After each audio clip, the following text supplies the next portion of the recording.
Сәлем достар, сіздерге жаздық салат рецебімен бөліскім келіп отыр. Видеома лайк басып, подписка жасауды ұмытпаңыздар. Бізге ең алдымен қияр, сәбіз, қызанақ және тәтті бұрыш, шалқам, яғни редиска және көк орам жапырақ қажет болады. Бұл көкөністерді алдын ала жуып, тазалап алған болатынмын. Міне ең алдымен біз орам жапырақты жіңішкелеп турап шығамыз. Қалың түйнек жерлерін алып тастайтын боламыз. Видеода көріп тұрғандарыңыздай дәл осылай жіңішкелеп турап шығамыз. Енді осы туралған орам жапырақты бір ыдысқа салып, үстіне тұз сеуіп араластырамыз және оны бірнеше минутқа суы шыққанша қалдыратын боламыз.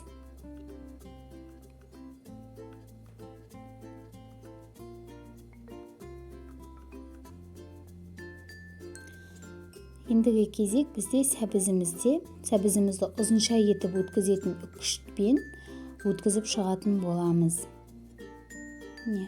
Енді осыны бір ыдысқа саламыз. Тәтті бұрышты да дәл солай жіңішкелеп турап, осы сәбізіміздің үстіне жинақтайтын боламыз, яғни барлығын бір ыдысқа жинақтап шығамыз.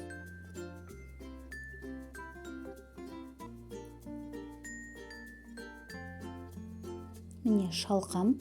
Мен өз басым шалқамды салатқа қосқанды өте қатты жақсы көремін. Ол ерекше дәмді болып шығады салатымыз. Шалқамды да дәл сол реттілікпен турап үстіне салатын боламыз. Ендігі кезек бізде арнайлап, әдемілеп кесетін пышақтың көмегімен қиярды турап шығатын боламыз.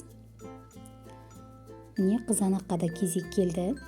Қызанақтың түйнек жерлерін алып тастап, бірнеше бөліктерге бөліп шығатын боламыз қызанақтарымызды. Черри помидорды қолдансаңыздар да болады, бірақ ол аса маңызды емес. Ендігі кезек бізде сарымсақты ең кішкентай үккіштің көмегімен өткізіп шығамыз. Салатқа арналған дәмдеуіш, корейский салатқа арналған және де кориандр,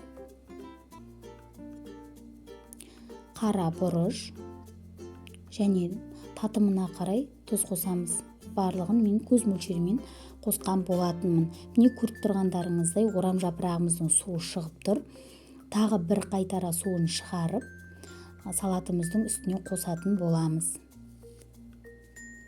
Ендігі кезде көк шөптерді қосамыз, яғни мендегі көк жуан менен ақ желкен барлығын жақсылап араластырамыз және үстіне қызып тұрған майдан құямыз.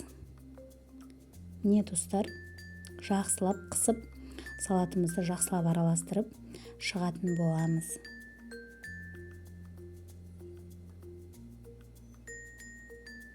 Міне бізде өте кереметтей салат дайын болып қалды. Міне достар, менің жаздық өте дәмді салатым дайын. Каналыма тіркелмеген болсаңыздар, каналыма тіркеліп, лайк басуды ұмытпаңыздар. Үй жағдайында сіздер де дайындап көріңіздер.